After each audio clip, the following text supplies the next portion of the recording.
Let's go through Wednesday's Fastball XRV trading setups and make sure that everybody's on the same page with regards to how to handle these and how to use that page on the website that gives you access to your subscription. So we see that we have a nice long list for the day again of trading candidates.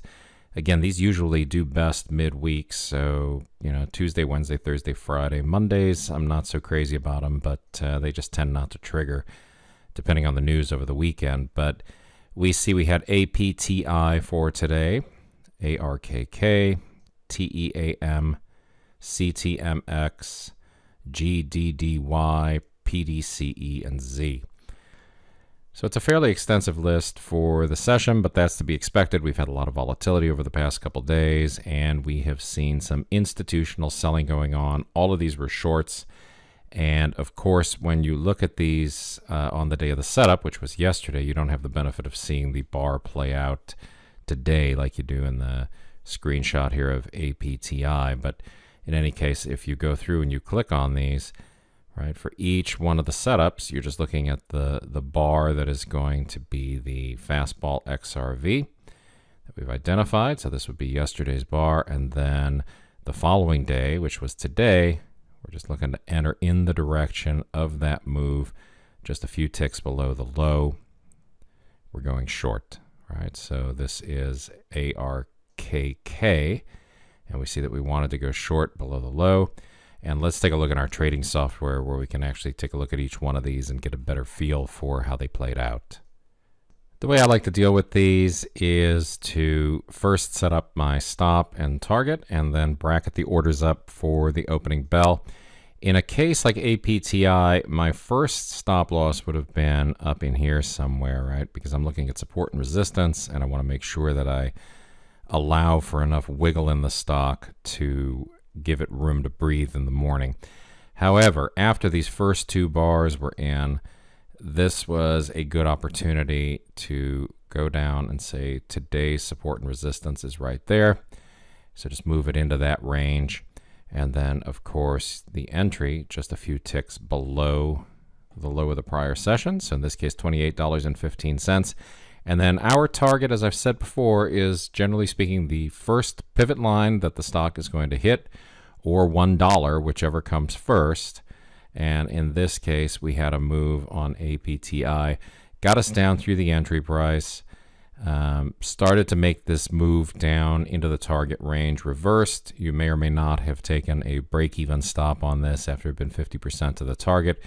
And then a re-entry, $28.15 down to $27.59, right down to that target line. So nice move on APTI, 56 cents per share. Nice, smooth, easy trade, easy to navigate this one the whole way around. ARKK, again, first thing I would do on any of these, look for where I'm going to put my resting stop initially. And then where is my entry price going to be? And then my target, in this case, $39.20 down to $38.42. Even though there's this extension that would have got us down for the dollar move, my first objective is always going to be that pivot line if it's in the way. So if it's between me and a dollar, I'm going to hit that pivot, and I'm going to look for the doors. A bracket order on this one would have netted about 78 cents per share. That's a nice move right out of the gate. And if you're using one of the order qualifiers, right, then what's going to happen is you're going to tell your software you want to see that first tick of the day is above $39.20. And if it is, we're going to short sell this with a stop, limit order $39.20 stop with about a $39.15 limit. And then on the exit side of the order, $38.42. So that was probably just a no-brainer for most of you. The next one, team, this was a little bit trickier because, as you know, if you were in the first hour trading pit this morning, we caught this one out of the gate, even though it didn't hit the low of the prior session, and we got in below there. In this case, the fill was down $53.32, and it got to the first profit objective at $52.58. Looked like we were going to get a nice extension on this one. It just ripped right through there. Next bar opened, came up, tagged us out, and then kept going all the way down to $51.16.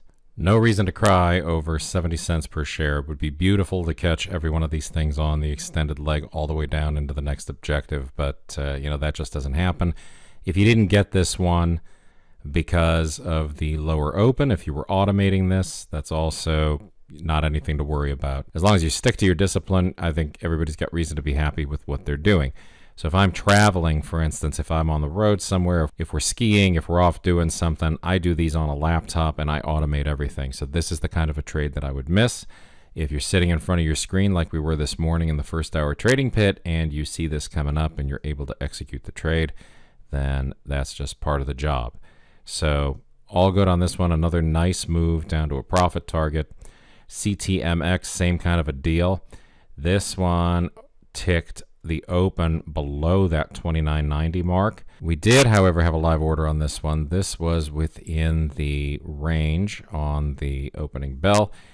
29.65 on the fill. So a little bit of slippage getting into this, and then it gets all the way down to 29.15. And as you know, if you were in the room, we managed to get this one down to $28.23. So that was a very nice move on CTMX, $1.42 per share. It's nice when you can get this kind of an extension. And of course, this morning, the first thing that we talked about was using $29.15 or about $29.18 really as a trailing stop. And the initial stop on it was up here at $30.40. So that one, a little trickier again. If you had your bracket set up kind of loose to give you a little bit of wiggle room on whether or not it opened in line, then it got you in. If you had it set up really tight into the closing range or down at the low of the prior session, then you would not have picked this one up. But it's all about how you structure those orders in a case like this. GoDaddy, here's another one that was pretty interesting. We had an entry level here. We had a stop level initially way up here. On this first entry, it got down almost down into the target, right? Didn't miss it by that much. Reversed, stopped us out at break even, and then came down and hit the target. So on the first entry, if you were quick enough, you could pick up a second entry up here at $59.70 after breaking even on it. Catch the wave down to $58.75. That's not what happened in my case. I took the second entry when it came up here for the third time. I did mention that in the room. I said this is not something I typically do, but I'm taking this entry a little bit later in the morning here, and it's going to be the third time that it's at this entry price. I like this one. It gave me the opportunity to move my stop down into the $60.18 range, especially since these highs never managed to pop up above there. That kept me above this high, and when it rolls down through $59.70, we get a move all the way down to $58.75, so 95 cents per share on GDDY just for staying vigilant this morning. PDCE. This one gave us a little bit of consternation in the room. Our stop initially was at this level at $49.75. Based on what it did this morning in these first two bars, the proper thing to do is to pull the stop up just above that. Make sure that the place that we reversed initially was given the room to reverse again. That never became a factor in the trade. It got down into the lows of the prior session, $48.74.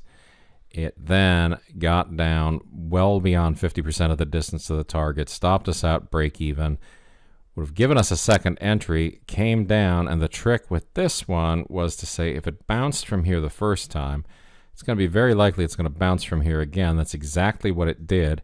So when this move started to reverse up through here, either you had to take that profit right at $47.96, or more likely out at $48.27. About 47 cents per share on the exit if you waited for the reversal. Of course, you did better if you got out right at that inflection point from the first go around.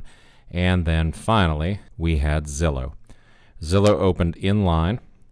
We had a stop on this one up around $54.08. Inline open, stock traded higher, came back down through $53.52, all the way down to $52.77. 75 cents per share the first go around, and another 75 cents per share the second time that this gave an entry opportunity. I didn't even happen to see that second opportunity, but I know that some of you caught it, so good going. It was another nice day for the Fastball XRV setups, and as long as the volatility in the markets continues to be what it is, I think you should expect to see longer midweek lists. I know some of you have sent me emails saying you're much more comfortable when we only have 2 or 3 on this list and just being able to focus on those. But my response is just you have to go where the opportunity takes you, and we've got a lot of geopolitical volatility right now. And as long as that's the case, there's going to be lots of opportunity for profit. That's the wrap for Wednesday, March 28th, 2018. If you have any questions, shoot me an email, adrian@traderinsight.com. Better yet, just send me a text. You guys all have my number. Just let me know that you want to talk, and I will return your phone call very quickly, and we can clear up any kind of issues that you might have with regard to using the setups. I hope you had a great trading day today and an even better one on deck for tomorrow. It's the best trader education anywhere, only from traderinsight.com.